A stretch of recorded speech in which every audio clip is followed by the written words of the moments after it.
Welcome in GT Counter Podcast. It is Friday, and we are here to preview the week that is. Tyler here, Grayson there to my right on camera. G, what's up, dude? Hey man, it's going to be an exciting week of college football.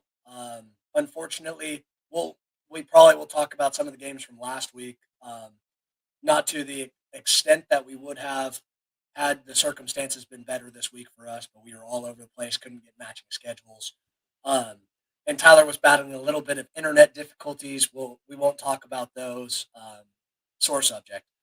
Uh, but yeah, last week of college football was great. This week is also going to be great. Exciting, man. Exciting. Absolutely. Let's go ahead and start there. You were boots on the ground in Fayetteville. I was boots on the ground in Minneapolis.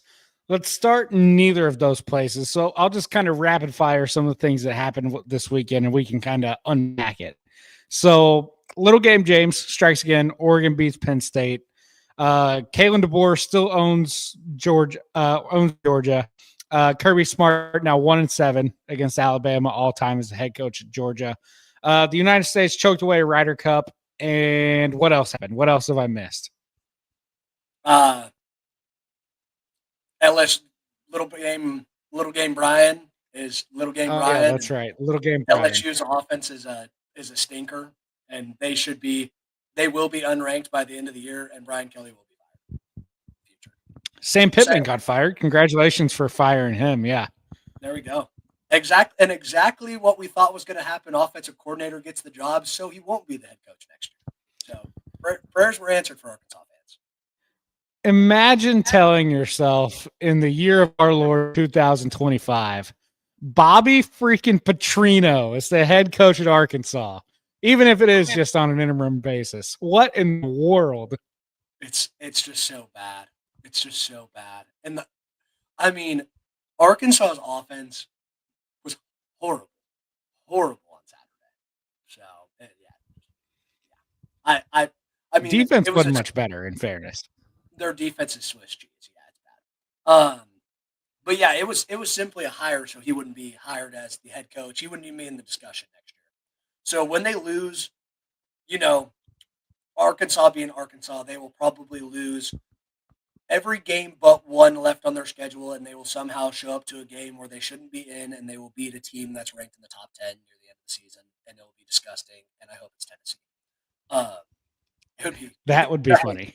Nothing would make me happier than watching the Vols lose again. But yes, yeah, it'll be somebody. Somebody will fall. It could be Ole Miss. They still have LSU on the schedule, and they still have Tennessee, so it could be any of those teams. But yeah, they'll be interesting. Well, let's go to Fayetteville. You were there. Talk to me about it. How was Fayetteville? How was the stadium beyond half empty at halftime, I suppose? How was your game day experience at University of Arkansas? The SEC is just different, man. You walk into the stadium, they have beers at $10. It's excellent. But I mean, the coolest thing was the atmosphere is just different. It's an 11 a.m. game, and everybody's alive and ready to rock and roll at 11 o'clock. The stadium was unbelievably loud, probably for about the first quarter, maybe quarter and a half. Student section was filled all the way to the ceiling. And then at halftime, there was 15 people left in the student section as Notre Dame took a 42-13 lead out of half. But yeah, I mean, there was it was pretty packed. Where we were sitting, it was pretty packed. So stadium felt a lot different by the second half. But nonetheless, it was a cool experience. Had my buddy that went to Arkansas sitting next to me the whole entire game. And I think he was just getting really tired of all the high fives going around in our section. Notre Dame always travels well, so we're high-fiving everybody. There's an old guy down at the bottom wearing a Notre Dame thing that's air-fiving us from down below. It was cool. What a cool experience. Heck yeah. I mean, it's always good when you get to go see your team dominate on the road, too. I mean, it's also, pretty good place to be. It'd be one thing if you're getting demolished, but winning by 50 and getting your coach fired, I mean – nothing better than that. It was outstanding. I mean, it was awesome. It was cool to get to see, backup players play. Kenny Minchie, I was saying the reason he wasn't playing is because his arm wasn't as good. And as I said that, he threw a fade ball to Malik Fields for a touchdown, and I was eating my words, but it was cool. It was a good experience. Absolutely. And then myself and Reed were up in Minneapolis catching Rutgers at Minnesota. Fun little stadium there. I mean, it's not super big. It's only like 50,000 people, but I mean, there's not a bad seat in the place. And then Reed, who is notorious for just buying like the cheapest seat in the building just to get in there, buys seats that are 5 rows up from the field. I was like, what in the world? So you could hear like the Rutgers coaching staff, and you could see all the players on their, like, I was watching film with the Rutgers quarterbacks, Ethan Kaliak-Manis, who is still public enemy number one in Minnesota world. Boy, do they hate him. And so there's a group of Rutgers fans, about 10 of them, in front of us there, and they're not exactly good sports, if you will. So they had security on people behind us for chirping at freaking Ethan and his brother Dino. I mean, it was just hilarious, all timer, and fun game too. I mean, Minnesota's down 14-0, come all the way back, win. Drake Lindsay, he's a dude, man. He's a dude. He threw for like 325. Hit a deep ball too to like a freshman guy. It was impressive all the way around. Good on Minnesota. Nice campus. We walked all the way from the far end to the stadium. It's like 58 degrees and sunny. I mean, it couldn't get much better. It was a Chamber of Commerce day, parents' weekend. You walk past Greek Row, and I mean, there's beer dye games going on at 7:30 in the morning. It was just fantastic. You couldn't beat it. It's college football in a nutshell. You just love to see it. Yeah, that's awesome. And I'm glad you guys got to go to a close game. I mean, like, I loved watching Notre Dame throw a blowout, but it also made the situation getting into the bars a little bit more sticky when we left in the fourth quarter, because all the Arkansas fans had already left and they were drinking the sorrows away. So they were drinking to try to cover Coach Pitt's buyout. Yes, exactly. I will say, so drink review, Minnesota, they have a NIL sponsored beer, as most schools do these days. So naturally, of course, I'd buy a Doug beer, which goes to Dinkytown Athletics. Good solid beer. I'd give it like an 8.1 is what I rated it on 1 to 10. Good solid beer. Probably, it's on the lighter end, so not too heavy. Perfect to drink out there in the sun. Had some fruity undertones, which is a little bit interesting. It wasn't quite an IPA, but it wasn't like Mick Ultra or your Miller or anything like that. It was solid beer. It was well worth the $11 I spent on it. Hey, 11's not bad. I mean, it was $10.99 at the Arkansas game, so they put the 99 after to make you feel like you're not paying $11 for the beer. It's kind of a plot twist on them. It really is. It really is. And, it was, if it goes to keeping Drake Lindsay or Darius Taylor or Coy Parrish in Minnesota or no here, just take my money. It's fine. There we go. Anything else we need to get into from week 5? A lot of teams that we cared about were, your team was destroying Arkansas. My team was on bye. Ohio State beat Washington. That was a game that a lot of people were calling for an upset in. USC beat Illinois, Illinois beat USC. Can't get that around. So, Florida State loses in overtime to Virginia. Friday game, yes. And that was the Squirrel White gets trampled on the field by the students. That was the quickest field storming I've ever seen in my life. That was like, they were on it, man. That was incredible. What do you think the Florida State wide receiver that bobbled that ball that should have totally been caught 100%, bobbles it, ends up doesn't have a possession, steps out of bounds? What an idiot! He probably didn't feel very good that night on the flight back. That was probably a tough plane ride. Yeah. My one argument, that this is just opinion wise, in the Oregon Penn State game, and I know that it worked out in Oregon's favor and they ended up winning because Drew Aller stinks and he's notorious for throwing interceptions. And I said when overtime started, how does Drew Aller lose them the game? And sure enough, he does it exactly how I thought he would. But what is why? If you're the second team in overtime and the other team scores, kicks their field goal, you score, go for 2. End the game, you're gonna have to go for 2 next drive. Why not use your 2-point play that's your best play, go for 2, win the game right now?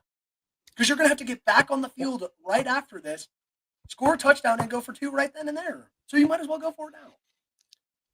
I agree. The only thing I'll say is that Oregon's 2-point play they ran in that second overtime was just horrendous. Like they had no chance. It's like, oh, maybe that's why they kicked it, because they had no confidence in a 2-point play. Yeah. You got to have, if you're in which case I would say coach better. Yeah. You got to be better. You got to have a 2-point trickeration play that's drawn up. I want to see a Tim Tebow jump pass. You got to have something. You got to have some. Exactly. But, they're up 17-3, and I'm like, oh, this thing is church. And then all of a sudden, here comes Penn State. It's like, wait a minute, I'm going to have to eat my words here. And that game was going on as Alabama, Georgia was deep into the fourth quarter. It's like, we couldn't stagger the start times here. Like, what are we doing? So it was kind of overload at that point. I actually had the Penn State Oregon game on when Oregon scored that touchdown on that, where they were. I'm a little bit skeptical on the fumble. I felt like it was maybe a fumble, but it wasn't, I guess. And they score the touchdown right there. I switched to the Bama Georgia game. I'm like 17-7, Penn State's not winning. Switch to the Bama Georgia game. Next thing, I get a text message. It says, holy crap, 50-yard tutty from Drew Aller. I was like, switch back. Yeah, I was hitting the back button so fast. I was like, oh, hold on. I was like, oh, we're live. Yeah. Yeah. So, we knew that sports weekend was going to be elite. It lived up to the billing because the Sunday of the Ryder Cup, TSA tries to come all the way back. You've got the 2 elite games that Saturday night, some scattered good ones throughout the day. And then, of course, the Friday night with Florida State losing to Virginia. Just a great, great sports weekend. Hopefully this weekend lives up to that one, but we'll see. So anything else week 5, and then we can touch a little bit. I know you were wanting to talk a little bit about playoff stuff, so we can go into that next unless you have anything else week 5. I think I'm good week 5. Yeah. I am too. I'll let you get to it then, because I know you wanted to talk about Klatt's playoff list, and I know you had a couple other things that you wanted to get into here, so take it. Yeah. Klatt's playoff list is really interesting. 5 SEC teams get in, 1 from the ACC. And I know it's super early in the season and it's super early to be doing this. But I don't know. He has Texas winning the SEC, which I think is possible. But, with how Texas has looked, would they be your favorite to win I know you're biased. But would they be your favorite? And then I would still say they shouldn't be the favorite. That's what I'm thinking. They're the favorite to win. I think it was Ohio State, Oregon, and then it was Miami and Texas. And then in the 5 spot, it was Texas Tech. They have USF being the at-large bid. Notre Dame at 11, Ole Miss at the 6, and then you had Texas A&M and somebody else. Whoever wins the probably Georgia, maybe Penn State, I believe. Okay, yeah. And then it's Georgia and whoever's left. But yeah. I know a lot of people were flaming him for Notre Dame, but if they went out 10-2 Notre Dame, I'm sorry, they're going to be in the playoff, as they should be. If you lose to the 2 teams who also made the playoff by 1 score, and you should have won maybe both of them, but definitely the Texas A&M game. Definitely the Texas. So, I just don't see the argument for Notre Dame being left out. Everybody's all pissed off about it. I don't care. It's been so big. That Notre Dame thing's been so big on social media. It blows my mind. It's like you guys want to ruin college football. You like when Penn State plays Bowling Green to start preseason. I mean, you love Yeah. that. Like nobody wants to watch that. I'm sorry, nobody wants to watch Penn State score 40 points and Bowling Green score 7. I'd much rather watch Notre Dame Miami. I'd much rather watch any of the games this weekend. I mean, why do you want to watch? And like, I know the SEC has that new rule that you have to play a Power Four school. Well, if you're not going to support strength of schedule, what stops Alabama from playing Northwestern every single year? Like, why would they play anybody good? Yeah. I mean, really, You're on point. But, when these games get scheduled 5-10 years in advance, like, Northwestern was feisty there for a spell. Granted, they're not right now. yeah, But remember when, like, Texas and Notre Dame scheduled each other for that home and home, what was that? Almost 10 years ago now. It's like, yeah, both years Texas was complete ass. But when it's scheduled in like 2007, it's like, yeah, Texas is at the top of the world here. They won a title a couple of years ago. Like, yeah, this is great. Then you get there, like, oh, these teams are terrible. and the year Texas beat Notre Dame, I think Notre Dame ended up going like 4-7 or something. They were terrible. It was like the Yeah, one of so the the year that Notre Dame history. Texas beat Notre Dame at Texas, the Texas bad game. Shout out Joe Tass. Notre Dame went 4-8, and Texas went 5-7 and lost to Kansas, and Charlie Strong got fired. I think that was the year. I think that was the year Charlie Wise got fired from Notre Dame as well. I think that was that time. No, that was BK at that point. That was BK. Okay. Yeah. That's how you know that game was a big game, though, because even two terrible teams, BK found a way to lose. BK never steps up for a big game. LSU fans are starting to realize. LSU fans are on the wagon now. They know BK sucks. Dude, I've started to see some fire Brian Kelly stuff. I was like, oh, we're there already, baby. Here we go. This is the fireable year. I guarantee their schedule is not easy. And if they were to lose, if they end up dropping 4 games on the year, I think 5 is a big stretch for them. But I think 4 is possible. And yeah, that's a fireable offense, losing 4 games when you're projected to make the playoffs. So I agree, especially with a quarterback who, like this, they built for this year, right? Got in the portal. They tried to build it out around him. Last year, they're like, oh, we can't spend the money. They spent the money this offseason.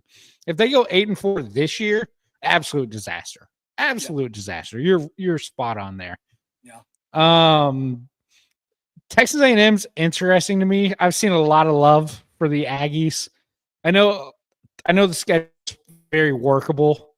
Can we just make sure they can avoid being Texas A&M and actually win the games required to play?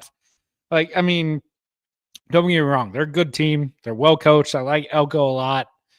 I think Marcel Reed gets a lot of unnecessary hate, even though I don't think he's going to go win you a football game. No. But can we make sure they actually go win the football games before we annoy them? I mean, it's like I've seen stuff for A&M being like top 5 already. It's like, are we sure they're that good? Like they should have Auburn by 30. They won by 6. They should have lost to Notre Dame. They pull it out at the end because, our guy botches a hole on an extra point and Marcel Reed throws a freaking jackpot ball from 3rd grade recess and it gets caught. So, yeah, I mean, it is what it is. But Tyler Buckers losing you games in 2025 just blows my mind. Leave. You left. Leave. Stay away. Never come back. You're an abomination. Go back to playing lacrosse. Yeah, he's an abomination. Oh, God. Do what Drew Pine did. Get out of town.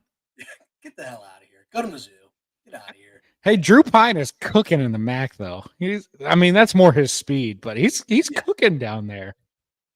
Yeah, he just needed the Tommy Rees pep talk from the headset. Yeah, that's an all-time classic. Yeah. Just Tommy Rees looking back in his film days, watching Drew Pine on the field. Yeah, exactly. So in this kind of greater college football playoff discussion, I think the 3 teams that I've seen from most everybody that they think are safe are Ohio State, Oregon, and Miami in some order. Now, obviously, that could change if Miami gets beat by Florida State this weekend, but I think that's consensus wise what everybody thinks are your three best teams right now, and probably the three, I don't know, biggest locks to make the playoff, maybe. Would you Yeah, agree with that? I would agree. No, I would totally agree. I think I think the ACC is pretty bad. And if Miami wins, um, which I think they will beat Florida State, which we'll get into that later. But if Miami beats Florida State, they're going to be in the ACC championship, and they're going to be a lock to get in no matter what. I mean, genuinely. I mean, you're not keeping out one loss Miami if they lose in the ACC championship. You're No, no chance at all. I suppose the others, I mean, the SEC is kind of messy right now with like Texas has got one loss. That line is suspiciously small this week at Florida. We'll touch that in a minute. Bama's got the one loss already to Florida State. They're not unbeatable by any stretch of the imagination. Georgia took that loss. They don't look like the team they've been in the past. Ole Miss looks pretty good, but I'm not sure they're championship material per se. Although our guy Trinidad is just repping up there for D2 right now. So you do love to see that. He's playing. We hit on A&M a little bit, and I think that's your line. I don't expect much from like the Tennessees of the world or the LSUs of the world or maybe Oklahoma you put in there. Depends on Mateer and what he does when he comes back. But they've been worrying me even before the Mateer thing because they have not been able to run the football when it's not Mateer just out there doing stuff. So I don't know quite what we're supposed to do with them because that offensive line is not there yet. And they've been winning games. That Auburn game, I think, looks way worse now after we've seen Auburn for this year. Like Auburn was up on them in the fourth quarter. And, you know, it took Mateer driving down there and then a safety and all sorts of things. But, And you know, Oklahoma's one that Auburn's offense is bad. I mean, if you watch the Texas A&M game this weekend, Auburn's offense is horrible. I mean, Notre Dame played a track meet against A&M's defense 2 weeks before. And Auburn scores 10 points, and the only reason they got a touchdown is because they got some Mickey Mouse pick to the 3. I mean, literally, that's the only reason they got a touchdown. I mean, they can't move the ball. Jackson Arnold's horrible. He's bad. Yeah. Oh, 100%. He can't throw the football. And the offensive line allowed another 5 or 6 sacks in that game. So we're up to like 16 sacks over the last 2 games. Part of that, Arnold he will not get rid of the football. He's going to hold it. So, I mean, he's granted to be sack prone, but I think still, heavens Betsy. I think he just likes getting hit. How bad was OU's offensive line really last year? Because this dude just likes taking sacks. It is, what is it? Is kink, I guess? It's got to be his kink, dude. It's got to be his fetish. He's got a fetish for grown men hitting him from behind. Unbelievable. Crop that out. Take it out. Get it out. Get it out. Delete. Cut that.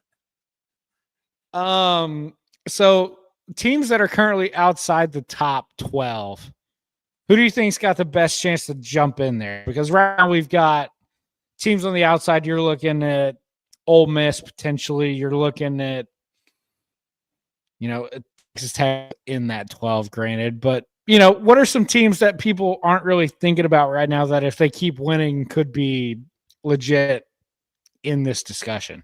My 2 biggest teams right now, solely based off of schedule. Number 1 team, Indiana. You play Oregon and you play Penn State tight. You probably don't make a Big Ten championship. You have 2 losses. You probably get in the playoffs. You have a very similar resume to Notre Dame. To continue on that point, Michigan.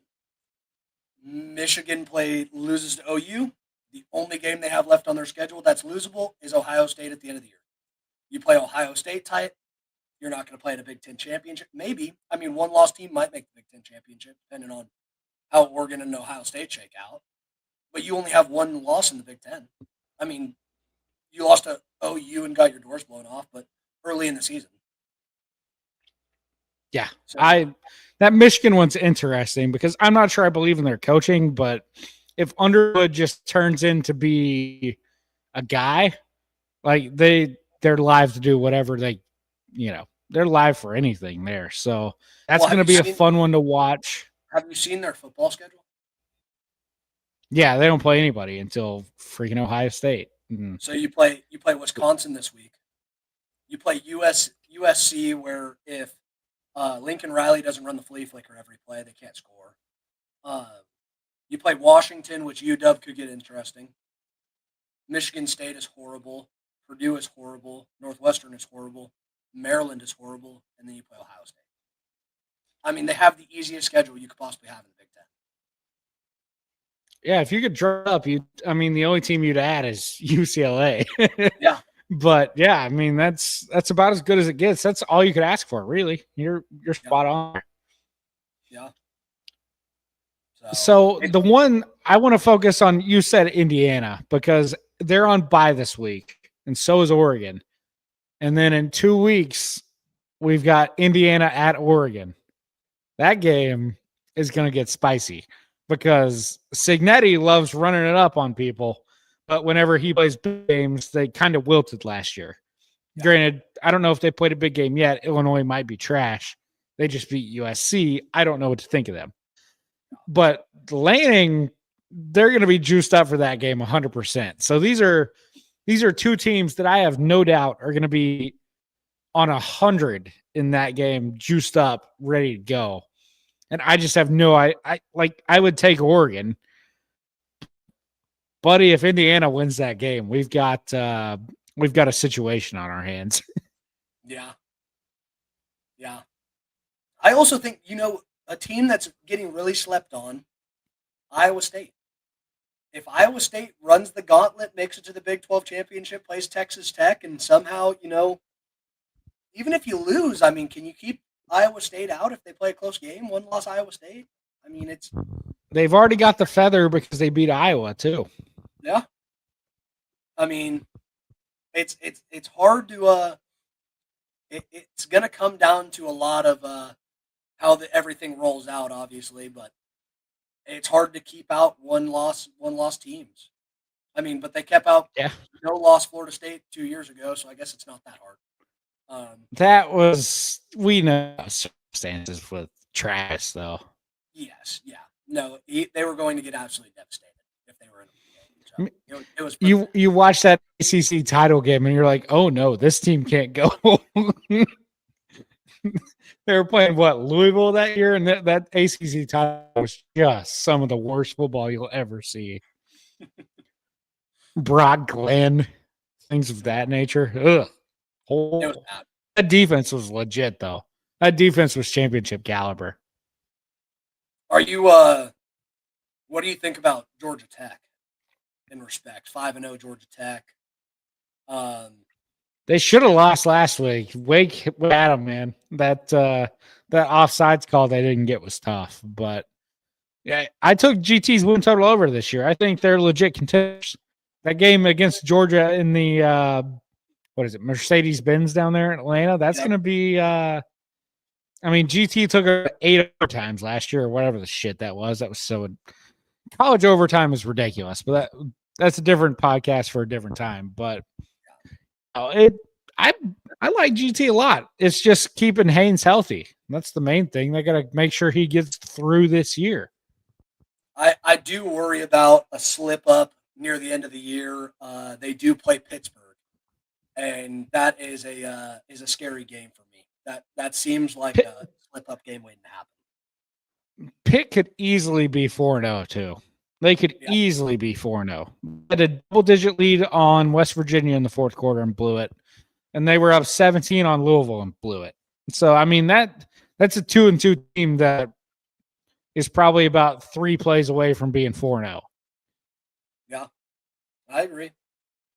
And Nardu, they have a thing for – they'll lose the games they should win, but then, last year against Clemson, all of a sudden you look up and they're beating Clemson. Now, granted, I know Clemson won that game, but you look up in the fourth quarter and it's like, well, wait a minute, Pitt's about to win. Yeah. So those are the kind of things that Pitt does. So yeah, absolutely, I agree with you. Yeah. Well, I have. On note of, go ahead. Are we still? You still want to? Are you still talking about playoff? Yeah. Keep going. Keep going. It's just, when we're so early in the year, it's kind of tough to make like the make believe and fake brackets because a lot of these big games are yet to be played. Like everybody's kind of penciling Texas into their bracket, or at least a lot of people are. What happens if they lose to Florida? 3-2 Texas probably isn't getting penciled into your bracket, but 4-1 Texas probably is. It's I think it's just tough to do the fake bracket thing right now. But a team that I do think that we're kind of not really taking as seriously as maybe we should. I mean, the ACC is just kind of a disaster. Louisville is 4-0 though. So, They are. and their defensive line is legit, man. They can rush the passer. I love Miller Moss. I think Miller Moss is a dude, and I think that they can win a lot of games. I said that. I was saying that before the season started, that they were one of my team's favored to win the ACC. Before I saw how good Miami was, obviously, but even still, I mean, are you going to trust Miami just wholeheartedly? Like, I'm not going to trust Mario like that. And Carson Beck, like he hadn't left freaking Hard Rock Stadium yet, and we saw him last year on the road. He was garbage. You're not wrong. You're not wrong. So that's why this game Saturday at Florida State's going to be fun, because Carson Beck finally leaves home again. Last year, he threw basically 2 picks a game on the road. And if he does that against Florida State, the Gus Bus is just going to run him over. They're going to lose. But if Carson Beck holds on to the football and they kind of do their thing and they lean on their trenches, they're going to win the football game. So that's why it's going to be so interesting. But you also got to think in your head, he got rid of the Candiver curse. So he's on track. That's true. To be better. He's on track to be better on the road. He's found himself a new great Latina woman down there to keep him healthy. Bingo. So what else do you got? I know you've got playoff thoughts and other kind of large kind of stuff. My one thing that I got 3 other points that are kind of small hitters, but interesting nonetheless. Coach O came out and said he'd like to make a return back to the college football scene. Yes, that's electric, man. That is awesome. One of the best recruiters in the game. Could be coming back. He's destined for an SEC job, isn't he? Somewhere SEC down south, like he's destined for that. Florida? I want him. I can't wait to say him, go Gators. No, get him to South Carolina. Just be like, go Cox. Go Cox. Yeah. He's destined for one of these jobs. I mean, he is. I hope he's not a Razorback. I think that he has a better chance of winning at Florida. But it would Arkansas is destined for John Gruden. We know that. The groomers are out and about. It'd be one hell of a funny situation to watch BK get fired and Coach O take back claims at the Tigers. It's the scene from what is it? Private Ryan. Look at me, Captain again. Go Tigers. I'm serious, man. It would be funny. I really think, and I'm not just being a Brian Kelly hater here. I really think they could lose 4 games, and I genuinely think he's going to get fired. And if he does, I don't think Coach O would take the job, but I love Curt Cignetti too. Really, Curt Cignetti, go Tigers. That'd be a fun one. That could be dynamic. See, the thing that I love about Coach O and the thing that's going to make him a candidate for a lot of jobs, that man can recruit his ass off. If he wants a recruit, he's typically going to find a way to get him. Yeah. And I do agree that I don't think he's going to go back to LSU, but imagine the Louisiana recruiting if Coach O is back at LSU. That's a recruiting problem. Yeah. 100%. Coach O will be back in the college football scheme next year, and it'll be awesome. I'm glad Coach O is coming back. He's a man of the people. Me too. Him and his 28-year-old blonde wives. It's just It's everything you man, could want in the SEC. it's everything you wanted a coach, man. He's just that kind of guy. So, all right, two other quick hitters. This one is for next week's games, but it was all over social media today. North Texas president came out and has canceled classes on Friday ahead of the USF game. They are going to pack the house. North Texas on a heroic season right now. So excited to see the Green Wave pack the house out there. So or Will I Mean be Green, there? Mean Green, Maybe. Yeah, the Mean Green. There you go. not Green Wave. That's The Mean Joe Greens. That's right. you think I would know if I it was could go to that game. the Denton's Buckies, but That's no. right. That's right. I could go to that game. I've thought about it because it's Friday night. I could just peel out straight from work. Might try to go get credentialed, maybe go see it. Be here for it, man. I would love to go watch my Mean Green. Is it still Apopoki Stadium out there? Apopoki. They renamed it. It's like it's named after some bank with 100 different junior investment bankers. That beats me, but I mean it's the same stadium. You still see it every time you try to get off 35. Yeah. It's just there. And then you've got the pit, the super pit, which is their basketball room, which that place, the super pit rules. That place is fun. But it's across the street on the other side of the thing. And they, like, you wouldn't even know it's a basketball arena because it's called the pit because they dug it so far into the ground. Like it's the dome on that thing is not nearly as tall as you would think because it's so deep into the ground. It's a unique place. I could not recommend enough. That's awesome. Well, yeah, but I'm shout excited. out to UNT. Yeah, they don't get much praise on this show, but shout them out nonetheless for their historic season thus far. Good for them. That's right.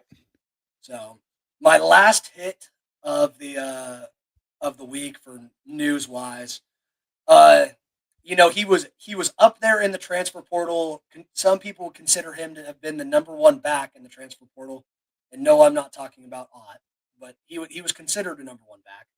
Mekhi Hughes, the 1,200-yard rusher from Tulane last year, after not traveling last week with the Oregon football team, has decided that he's going to sit out the rest of the season and preserve his eligibility. So Mekhi Hughes will be hitting the portal once again. Is Love and Price, are they gone after this year? They are. They should be. I know Love is definitely gone. I'm curious to see if Price will come back or not. But we don't need him. We have 5 backs that can play right now. I think there's going to be a ton of schools who are interested in Mekhi's services. I guarantee you. I know he didn't play this year. I think a lot of it is circumstantial. Yeah. I guarantee you he got paid like $700,000 or $800,000 last year. Guarantee you he's not taking a pay cut to go anywhere next year. That dude can still play. Yeah. I'm kind of surprised. I mean, I know that Oregon has a few freshman guys that are getting a lot of touches at the RB spot, but I mean, I thought he was a dog. I mean, I thought he was going to be a great pickup, and he just doesn't. 100%. That's why they threw the bag at him. But when they get everybody there, they got Whittington and got 27. I forget his name. And like you said, the younger guys, like for whatever reason, it just didn't work out. But I agree with you. Somebody's going to pick him up this offseason, and they're going to get a nice player with him. So it'll be good to see him playing again. He was electric last year, Tulane, man. He was great. I mean, 1,200 yards on the ground. I mean, what else could you want from a back? Come on. He was the next Tyjae Spears. He was next up, and he was going to go, except unlike Tyjae Spears, he was going to go transfer and get the bag and really show out for NFL guys. And this year's just not been it. But the beauty of the portal is that you can just go hit it again. He really went to the wrong Big Ten team because Ohio State could use him essentially bad right now. I mean, they're running back. Oh God, brutal. If they had him right now, I think they would be the undisputed title favorites. Undisputed. 100%. 100%. Oh, one other thing. Talking about running backs. Penn State, man, not good. Very bad. This was going to be considered the best running back room in the country, and it's been horrible. What did Singleton have? He had 11 rushes for 17 yards or something against Oregon this past week. It's so bad, man. Like that offense as a whole, like it's just. I respect their offensive coordinator a lot. I like Nicky back from his Kansas days with what he did with Jaden Daniels, but holy hell, man, you can't. They had 60. I think they had 69 yards at halftime, and at the end of the third quarter, they had 104. Yeah, you're not going to win any games like that. I'm sorry. I know they forced overtime. I know they were up and had 4th and 1 and could have won the game. They didn't deserve to win that game. I saw them line up on one of the drives. It was in the third quarter, and they run stretch right. They get about 4 yards on it. So what do? Run stretch left. And then it's a 4-yard loss. And I'm like, do you really think in the outlay of college football right now that you can run the same play and just flip it? This isn't your like, hey, they pay their coaches over there too, man. They pay their coaches over there. I mean, this isn't your 2A high school, buddy. I mean, you can't just run stretch left, stretch right every play. Don't work like student body right, student body left. That doesn't work at the Big Ten level. No, Penn State might as well get under center and run the wishbone if you're going to run stretch left, stretch right. I mean, come on. Aller's not talented enough to run the wishbone. Aller's not talented enough to throw the ball either, but they still let him do that. He did throw. Did they let the? He did, but did they let the wrong quarterback go with Purbuel this offseason? I think so. I honestly think so. It was I know Missouri's better set up for him, but I mean, what you've seen from Aller, I just don't think he's a guy. So I saw a stat line roll through, and it was the last 3 Penn State losses all ended on Drew Aller interceptions. The last 3 losses: Oregon in the Big Ten championship, Notre Dame, Oregon again. Unbelievable. It's remarkable, man. It's remarkable stuff. You got to be thinking he's having deja vu. He's got to be having deja vu. Without a doubt. Without a doubt. I mean, when you get into it's kind of like golf, you know, like when you get over, you just shanked one. You shanked one 3 holes ago too, and then you step up on the next tee box. You've got 6 iron in your hand, and you're like, I know exactly where this ball is going, and it is right off the hosel, straight right. I'm guaranteed shanking this. You chunk a wedge one time, every time it's going to be a chunk. It's a guarantee. And then you overcorrect, and it's thin. Like it's tried true, and I think that's where Drew Aller is right now. I don't know if it's the yips. I don't know what it is, but anytime there's a drive for him to go do something meaningful, I just have no confidence in him to go do the thing. Yeah, I agree. Well, shall we talk week 6? Yeah, let's rock it. Let's do it. So we've got the games tonight. We don't really need to hit on. Like USF's up 26 right now at halftime, so good for our Bulls. That's good to see. Into Saturday, some fun games. Early, we touched on it earlier. Iowa State goes to Cincinnati. Iowa State undefeated, ranked 14th. Cincinnati 3-1, just beat Kansas last week. Nice win for them. But the unranked team is the home favorite against number 14. Cincinnati, 1.5 point favorite in that game. As Lee Corso would say, there's somebody who knows something about this game that I don't. I'm going to go with the somebodies. I'll take Cincy in a weird game. Man, you have no confidence in Rockto Beck. It shames me. It shames me. After On3 rated him as the number 1 quarterback in college football the other day, you have no confidence in this guy? And I was such a big Iowa State guy last year too, and for me to be on this side of it now, I'm ashamed of myself. But you know what? It is what it is. I just think Cincinnati's going to win the game. I can't go away from Iowa State, but I don't know if I want to touch it either. Honestly, if I was leaning anywhere, I think the under at 55.5 would be kind of nice, but I'm not going to touch this game. I'm scared. Feels like a 27-24 type game to me. So I like that. It feels like a trap game is what it feels like. It feels like Oh, Vegas. without a doubt. They do know more often than they don't. That's for sure. Yeah. Illinois at Purdue. Illinois coming off that big win against USC last week. They've got Ohio State next week at home. All they've got to do is get past little old Purdue this week in West Lafayette, Indiana. I think Purdue keeps this game.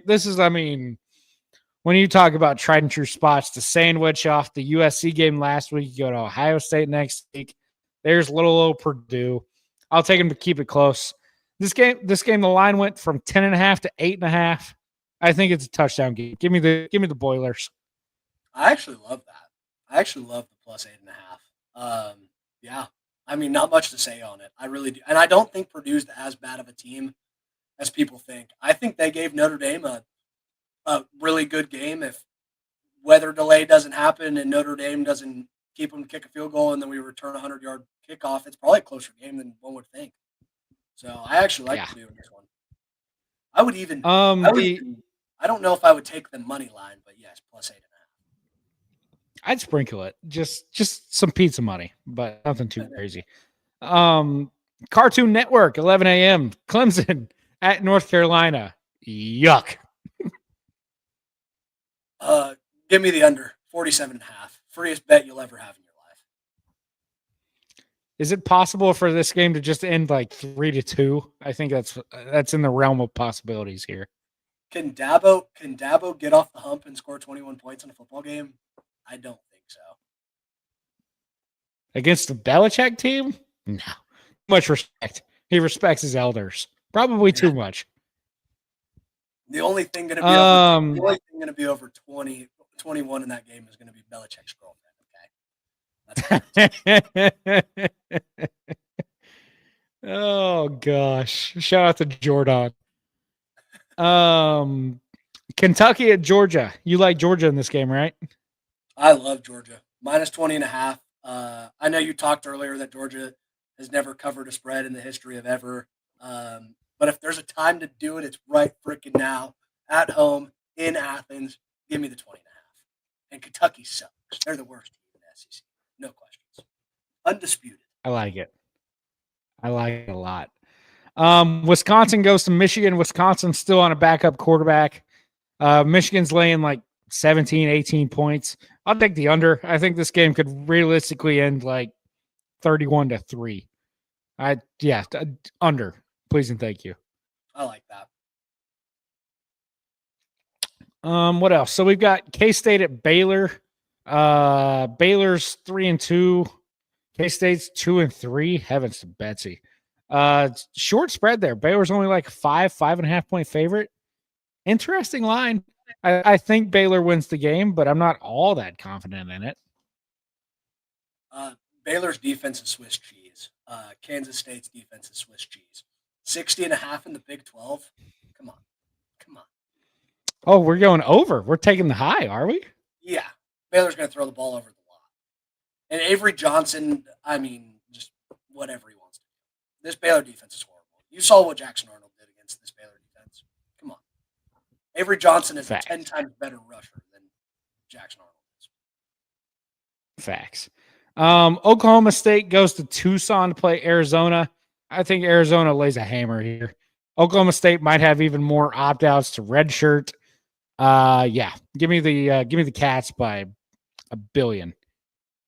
Was that line? That line's 20.5, right? Or 22.5? Yeah.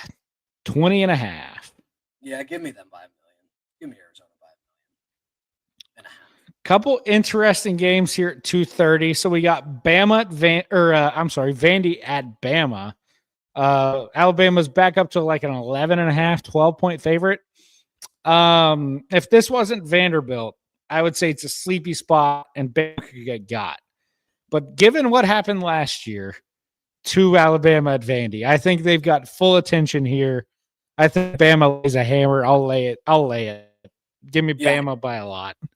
I think it's going to be a long day for Diego Pavia. I think Bama's about to land a hammer at home. It's going to be bad. It's going to be really bad. I also talked to you earlier. I think the over here is a good number. 56.5 is good here. But yeah, I like Bama to cover. I think the over is probably my favorite play beyond Yeah. a side. Give me the over 100%. Yeah. Texas goes to the swamp. They play Florida. And I have a little trivia question here for you. Do you know how many consecutive games that Florida scored a point in? Consecutive games. Mm-hmm. I believe did they get shut out when they played Miami last year? No, they kicked a very sorry field goal at the end to make it 3, I believe. Okay, so we're talking at least 87 games in a row. 488 straight games. They have scored a point in. That dates back to like 1987. I've come 180 on this game. I think that streak ends. I think Texas shuts Florida out. I think that's Billy Napier's parting gift. I genuinely love that because I think Florida's offense is that bad, and I think Miami made Florida's offense look like absolute garbage, and I think Texas's offense is very comparable to Miami's, or Texas's defense is very comparable to Miami's. If not better, yeah. I mean, yeah, the total preseason in this game, the total was like 53.5. It's down to 42.5. So the defenses are clearly getting a lot of respect here. I'm going to say that 14 points wins this game regardless, but yeah, I'll take Texas to shut Florida out. Why not? Billy Napier gets fired on Sunday. Book it. Is your favorite play here the under? Is this is this 21-0, 14-0? Is it somewhere in that realms? Yeah, especially if Texas gets a feeling that Florida can't score, they're just not going to put the ball in harm's way. So, yeah, under. This game could be an SNU football game, and like it gets done in 2 hours and 20 minutes. Good. SNU versus Harding. That's what we like. Yeah, exactly. It might as well just be a running clock. Yeah, quick enough game that we can still go and do stuff later. That's what we used to love on Saturdays. That's right. That 2:00 game that's done at 4:30. Getting me out. We still got time for dinner and drinks, baby. Out we go. Bingo. To Midtown. Where's fast? That's right. Give me to Sunset, just without the shootings, please.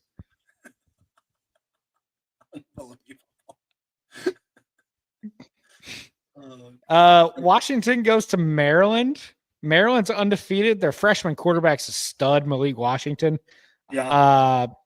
I think Washington wins the game. I don't think it's comfortable, though. I like it. You think that there's a true possibility that Ohio State beats Washington 2 weeks in a row here? Could. Yeah, I can see that. I think Malik Washington, so many Washingtons in this game. Heavens to Betsy. I think Maryland quarterback Malik Washington is good enough to get the job done. I worry about their skill players a bit, but if you've got a dude at quarterback, said it with Michigan earlier, that could take you places. So I think Maryland is live here. I just wouldn't pick it, but I do. It will be uncomfortable for Washington. I like it. Virginia goes to Louisville. This is like a touchdown spread. Letdown spot for Virginia after that game against Florida State last week. Yeah, I'm riding off a high. I think that Louisville could easily cover the spread of 6.5. Virginia coming off a high, and honestly, Chandler Morris, you just don't know what you're getting out of him. I mean, he could. Some mornings he wakes up and he's the worst player on the planet, and some mornings he wakes up and he plays the way he did last week. Even though he threw 3 interceptions, he still won them the game. Exactly. It's truly a mystery box by the time he drops back. Yeah, you just don't know if he's going to scramble for a touchdown or throw a pick. Blows your mind, really. Exactly. Penn State goes to the Rose Bowl to play UCLA in front of tens, maybe even hundreds of fans in the Rose Bowl. Just no thanks. It will not be occupying my screen. Yeah, disgusting. 25.5 points is a lot to lay for this Penn State offense. But yeah, disgusting. It is. Notre Dame hosts Boise. I know Notre Dame's had a propensity to lose to teams they shouldn't. I think Boise is name brand enough, and Notre Dame's in a position enough to where I think that Freeman doesn't lose this game. I think it's 50 burger time for Notre Dame here. Team total over. I think it's 50. Take the over at half. This game's running with. I mean, 62.5 is free. Yeah, Notre Dame's offense is too good, and Boise State, unfortunately for them, they don't play in the MAC. So we're in a good spot here. Texas Tech goes to Houston. Houston got beat up at Oregon State. A lot of injuries there. For that reason, I'll take Tech. Baron Morton's back too, although they might be better with Will Hammond. So we'll see. But I'd take Tech in this one. I think Texas Tech fans are going to start screaming if Morton plays. I would play Hammond as well. I mean, especially as if this game gets uncomfortable or they lose, like it'll be Will Hammond time. Yeah, Hammond's better. He just is 100%. And I has saw more pop on his ball, a better athlete, doesn't get hurt. Yeah. And on 3 ranked Morton in the top 15 quarterbacks in the country. He sucks. Yeah, no thanks. Minnesota, aforementioned, beat Rutgers last week. They go to Ohio State this week. Big number. I think Minnesota try to run the ball. I don't think they'll do it very successfully. Drake Lindsay is the guy there. No Darius Taylor. I think they save him for after the game. I'd take the under. I think it's probably like 31-7, 31-10, something like that. I'll just take the under. I think there's no way Minnesota scores 10 on the fact that Ohio State is averaging 6 points allowed every game. Whatever. Nobody scored double digits on Ohio State yet this year. Everybody's been 9 or fewer. What is Minnesota's team total? Give me a crazy snipe line. Give me a crazy snipe line. Team total. I can get you 9.5. Oh, under. 100%. Under 9.5 minus 105. That's free. Yeah, you should buy in on that stock. Reed will not be happy with you, but hey, we need to make money. Yeah, there it is. I gave you a free Kansas. Yeah, there we go. Kansas goes to UCF. UCF is terrible. It might be cancer time again. Give me Kansas off that loss to Cincy. I think they get right here, even in the bounce house. I'll take Rock Chalk. Line's so tight. The line is scary. What do they know, Ed? What do they know that we don't? It's somewhat stinky, but I'll take the cheese here. Okay, I like it. I mean, I've been riding Kansas. I've been riding on Kansas all year long. I think Kansas is still a good football team. So. Yep. I don't think Colorado goes for. Yeah. I mean, so the Big 12, and this is kind of nice to touch on the 2 games here because we got Kansas, UCF, and Colorado, TCU. And I think UCF and Colorado are way more similar than their records would indicate. UCF is 3-1, and I don't think they're very good at all. Colorado's 2-3, and I know they're not very good at all.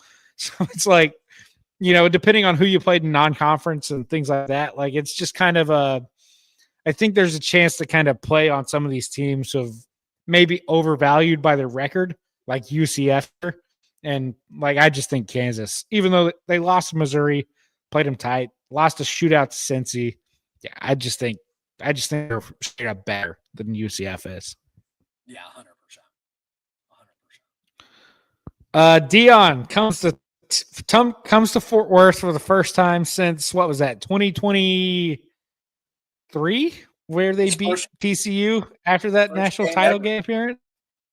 First game ever. So TCU is a 14-point favorite here. I'll lay the wood here. I think TCU, after that Arizona State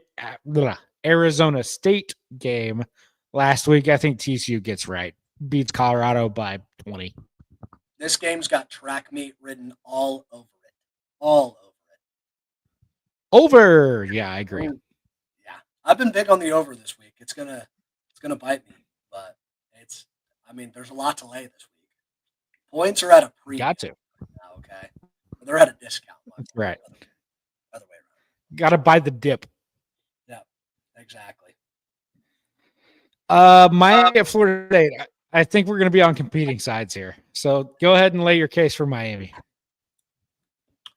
I just think that Florida State's going to lose to Virginia twice this week. I mean, I think Miami is defensively is too good. I don't think that Florida State's going to get away with the same stuff that they have been getting away with, letting Castellanos just scramble everywhere. This defense is too good, and Ruben Bain is probably the best football player in all of defensively in all of college football. This is a bad position for Florida State to be in because this is a make or break game. You want in the playoffs, you better win a football game at home. I agree with the stakes. I just think Florida State lives up to them. I think they come out and upset Miami here. I think that Miami leaving home first time this year is going to be a big deal. I expect to see quite a bit of penalties on their side, noise related, things like that. And I just think Florida State hangs around. I think it's a field goal game either way. So for that reason, I'll take the 4.5. Can I get confirmation on if Michael Irving is going to be at the game? Because that's going to sway my decision. Is Mike going to be on the sidelines? If he's on the sidelines, give me Miami by a gazillion. That's fair. Can I get an update on how coked up he is, though? Because if he's on 100, yeah, I mean, Miami's going to be a nuclear whale play. if he's celebrating with the team after every touchdown, give me my Miami by alt line. I mean, they're going to wear him out. That clip of him freaking blaring the siren while he's just sweating bullets over there was so funny. Oh, God. Somebody get Unk off. That dude is something else. Get Unk off the field. We got to get that guy to a suite, man. Oh, man. Oh, gosh. Game. Duke goes to Cal. Late night special. I think Cal wins here. I don't know why Duke's favored on the road. I'll take Cal. Do you think there's any way, sorry, totally outside of the point, any way Cal's quarterback doesn't hit the portal after this year? Because head coach from Cal came out and said, we got the money to make him stay. I will believe it when I see it in terms of Cal's finances. He said, we got the money to make him stay. I said, all right, we'll see. They have money to get him some receivers. That way he doesn't have to take 1 billion sacks. Yeah, no doubt. Oh, should be a good slate, though. I'm excited for this weekend. It's going to be a lot of fun. Can't wait, man. Can't wait. We're deep in it now. You did skip potentially one of my favorite games of the week. Oh, what did I miss? Mississippi State at Kyle Field versus Texas A&M. Oh, another game we're on opposite sides on. Yeah. Tell me. So I'm Team Texas A&M. I just think that it's a tough spot for Mississippi State after that game last week that they should have won against Tennessee. Full stop. I wonder if Tennessee beats them twice, as you kind of mentioned with Florida State. I think Mississippi State is surprisingly actually pretty good. 100%. They are very good and healthy, and right now they are healthy. Yeah, and I think 15.5 is just a lot. I just think it's a lot. And I think that Elko year 3 is awesome, but I just think 15.5 is a lot. And it's Elko year 2. Sorry, not year 3. 15.5 is a lot, but still. Yeah. If you liked 15.5, I can get you 16.5. Get you an extra point. I really like 16.5. Yeah, I do. I do quite a bit. Yeah, I like the over in that game too. Yeah. Track meet. Yeah, neither one of these defenses are that good. So, no, I think I know people are gonna. People are gonna see that A&M held Auburn to 10 points and be like, "Oh, A&M defense is back, baby." It's like, no, Auburn's just that bad. Auburn's offense is just a corpse walking. It's bad. Yeah, it's not good. Well, anything else?